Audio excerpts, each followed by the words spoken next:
Hi, this is Desaliny, and welcome to episode 15 of 90s Overlooked Underheard.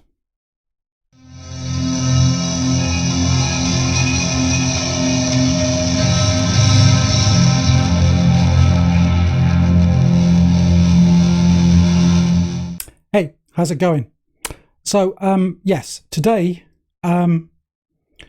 because we touched on hardcore and post-hardcore in the last episode about Hoover and their album, we're going to kind of go in a very different direction today. So, and we'll start with hardcore because I think the things that we agreed that hardcore was kind of defined by was this kind of fast, aggressive intensity and anger. And I think that did kind of, a lot of those elements did stay in place for much of the evolution of what we think of as kind of the early kind of indie and noise rock and post-hardcore bands. They kind of leaned into that kind of paradigm, you know, speed, aggression, noisiness, mixing it with melody, pop punk, melodic punk, that kind of thing. But at the turn of the kind of 80s into the 90s, there were a handful of bands that started kind of looking in exactly the opposite direction. These were bands that were looking to play quieter, slower, much calmer music, much more introspective, thoughtful music. So this inevitably got dubbed slowcore or sadcore in some circles because of the obvious, you know, slow speed, dark, kind of introspective, sad nature of a lot of the lyrics and the music. Again, quite a simplification, but it kind of stuck and still does to this day. You still hear people talk about slowcore or sadcore music. And today we're going to be talking about an album by possibly the kind of the originators, I think, of this type of music. And that band is Codeine. So Codeine formed in New York City around about 1989, around the core of Steve Immerwahr on bass and vocals, John Engel on guitar, and Chris Brokaw on drums. So Steve Immerwahr, who was also the main songwriter as well as playing bass, he was very good friends with Soo-Young Park of Bitch Magnet, who we talked about in episode 2. And I think Codeine got their initial break via this relationship they had. So Steve Immerwahr kind of worked with Soo-Young Park, went and did sound on a Bitch Magnet tour, and kind of word went around about this band that Steve was forming called Codeine, and Soo-Young kind of tipped off a few labels, and they got a lot of interest very, very quickly, despite only having been active for a very, very short time. Their debut album came out in 1990 on the Sub Pop label, and that was called Frigid Stars.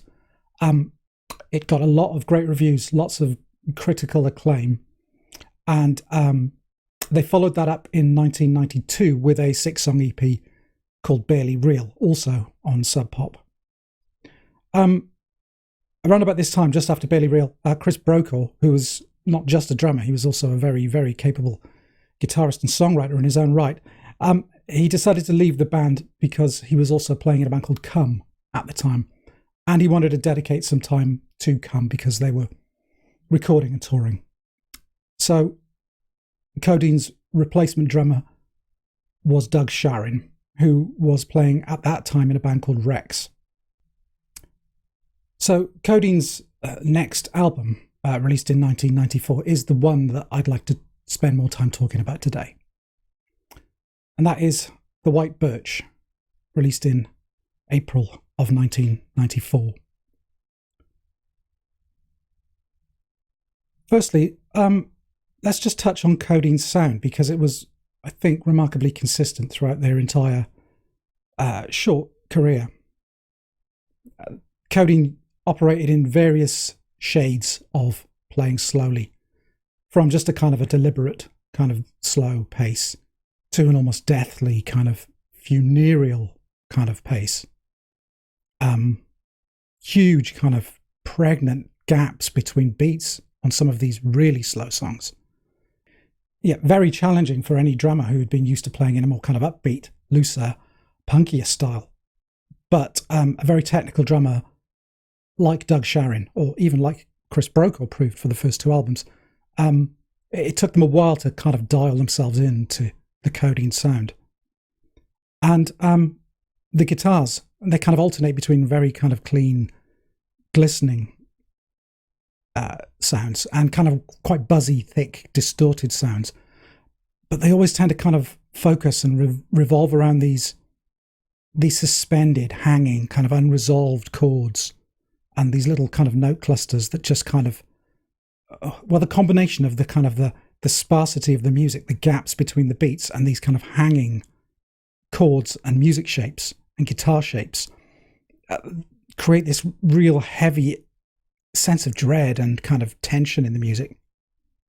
The music itself was not kind of like doomy in the dread sense, but very, very kind of heavy sounding. The speed contributes to that, and they would turn up the volume during some of the heavier passages of their music. But yeah, I think the majority of the heaviness in Codeine's music comes from just the drag, the slowness, this kind of weight that you get from everything. And kind of Steve Immerwahr's bass. It's quite kind of minimal and clear and warm. It kind of grounds the songs again, but he does kind of introduce these odd semitone shifts at the end of his melodic lines, which again, they contribute to this kind of, this hang time, this kind of suspension at the end before the next beat comes in. It gives everything this air of suspense and mystery and tension. But then through it all, kind of Steve Immerwahr's singing voice is this kind of very clear, very unadorned, very vulnerable voice. Steve's voice has an odd kind of sighing quality that occasionally kind of subsides into kind of semi-spoken or a spoken word style. Yeah, a very spare sound, and a very heavy sound, but one that kind of feels very close. So yes, the White Birch, released in '94, as we've already said. They did abortively try to record this in 1992, and they had all sorts of problems. Things just didn't pan out at that time, and from that session, they managed to salvage enough for the Barely Real EP, but they did kind of park at least 4 or 5 songs, I believe, that they were going to use on this album, and it was only, as I say, in '94 that they got around to having another crack at it. I find it quite hard to pin down key tracks for this album because the whole album has such a consistently kind of low, kind of oppressed, heavy sound with all these bursts of kind of shining clarity that come through, this kind of intense drama that folds out through the songs. The whole gamut of songs on the album seem to cover these kind of interior emotional states. There's a very precise timing and cadence to everything. But this isn't kind of confessional, bearing your soul kind of sad music. It almost sounds like an abstraction, a kind of a rendering of the feeling of sadness or of isolation or of kind of disconnection. I think this is probably about as close as you will find on record of the representation of that kind of interior voice, that kind of thing that goes on in your mind when you're in a deeply introspective state. It's kind of slightly dissociated. The lyrics are very fragmentary, but they're very shaded and writerly. As I say, never autobiographical or personal. And whatever events these songs are kind of trying to outline are deeply kind of couched and only hinted at in very vague terms. But it's this kind of abstractness, I think, which kind of opens up the music for you to identify with it. And the way that this kind of air of sadness, of isolation, the way that meshes with the music just makes it extremely powerful. So yeah, key tracks are difficult, but if we start with C, the opener of the album, it opens with the line, A white ship sails on a black sea, takes my love from me. Very, very simple imagery, but it instantly conjures up this idea of hope, the white ship, and kind of despair, the black sea taking something away from you. And musically, it begins with almost a kind of a slow, kind of folky, almost a lullaby type verse, very lilting. And it goes into the kind of chorus. And Immervar sings, "And it takes so long, but then I understand." And the song gets held, suspended on the edge of one of these droning kind of unresolved chords, just held in place, pinned there by a very odd kind of martial kind of snare drum pattern. And it subsides into a gently pulsing thing, and you feel that it's getting calmer. But then it erupts into this huge kind of heavy, crashing kind of wall of distorted guitar and drums before subsiding again. And it kind of returns to the beginning. Yeah, it's a wonderfully, wonderfully evocative song. It's just imbued with this, like this kind of, like a kind of a doomed romantic kind of gothic feel to it. And it really just shows the incredible dynamic range going from this whispered, folky lullaby to this huge, overpoweringly heavy guitar wall, whilst never kind of letting up any element of control. Yeah, it's a real statement to open the album with. But as I say, the imagery kind of flows in a similar way through the album. The track Vacancy opens with the line, "Dreaming black and white, model cities shooting up in the sky." And, you know, you listen to that line and you take one look at the sleeve of the album. This kind of almost silvery monochrome black and white photo of a white birch tree in the snow. And you're transported. The imagery is remarkably consistent throughout the album. Very writerly, very evocative. But despite the kind of the chilly, kind of isolated feel of most of the words and the lyrics, Steve Immervar's voice is so kind of vulnerable and kind of approachable. It's like you don't feel alone. You feel accompanied through this music. I think it's about as pure an expression of that kind of feeling of like sadness as a balm that you'll probably ever hear on record. The question always comes up of, you know, why do people want to listen to sad music if they're feeling sad? I guess it's the same reason you might ask someone who's of a slightly nervous disposition why they might enjoy going to see horror films. It's about emotionally engaging with something, I think, but at a kind of a safe distance. You can turn off a song, you can walk out of a film, but it's still during the time that it's playing or during the time that you're watching it. It allows you to get in touch with the feelings that you might have inside that you can't express otherwise. Yeah, feel free to add anything you might want to add about that in the comments section. You may think differently. But back to the record, and I think the track Hides on side 2. It's kind of this slow, thick, kind of warm, oozing, tarry kind of feel.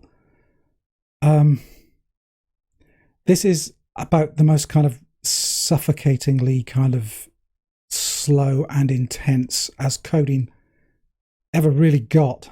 It's got this churning, sad bass line. And the whole song kind of seems to hit these points where it stops for like, it seems like seconds at a time. And it's almost like you welcome the silence.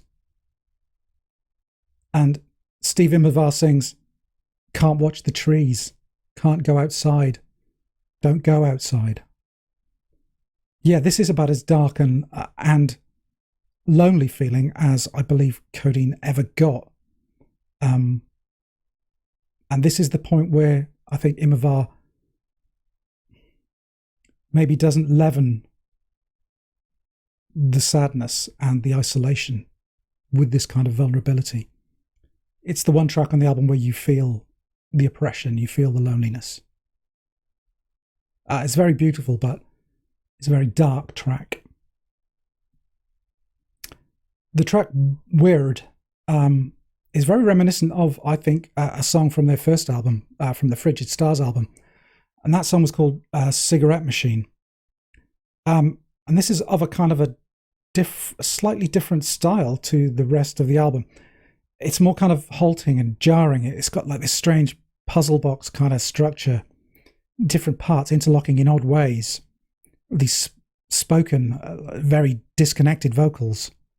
These big kind of looming atonal guitar passages and single notes. It seems to be built on this kind of deep confusion. Imovar sings, or speaks, who built this machine, this mechanism, this misery.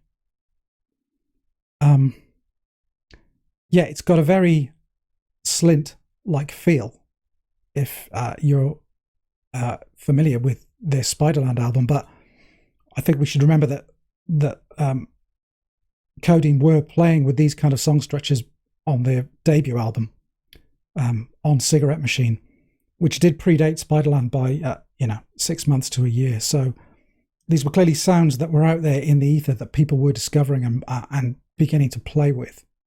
And I think it's quite interesting that you can hear the evolution of that type of sound being picked up by Codeine. And the album finishes with, I think it's kind of its most amazingly beautiful and kind of elusive song, which is Smoking Room. And in this, you get the same kind of these suspended, half-resolved chords. But they're kind of born on this bed of what sounds like piano, but I think it's guitar. These very single-note ringing guitar notes that almost sound like a piano. Just kind of hammering out single-note motifs, which kind of just seem to keep everything suspended. Suddenly, halfway through the song, it shifts, and these new kind of chord patterns emerge, and it feels like they suddenly float. It feels like this pattern that was grounding the song is now lifting it. Everything becomes lighter and kind of more diffuse. It's a really odd feeling. It feels like you can hear the song kind of separating into layers, like it's shedding, or it's like tissue paper kind of floating off on a breeze. It's got this sense of kind of movement. It's got a kind of hopeful sense, I think, of forward, upward kind of motion.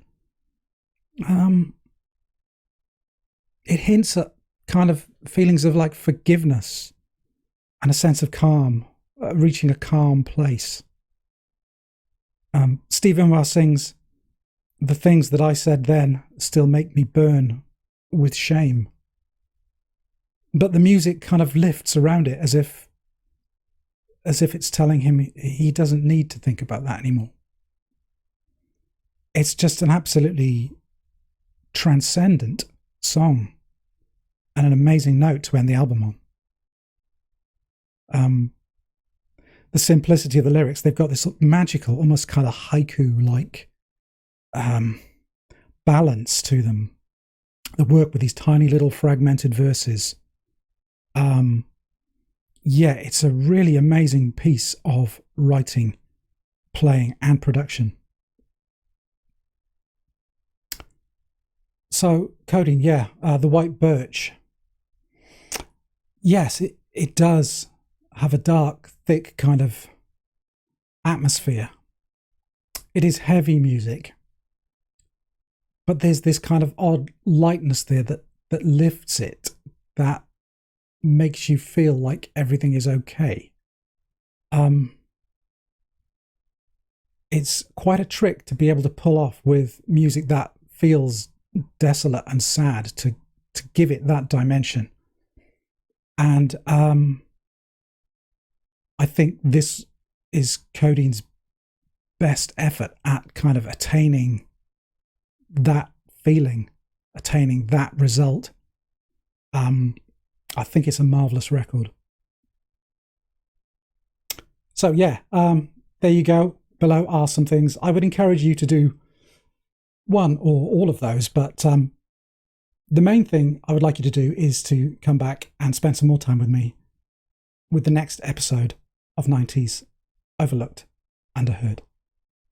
See you again.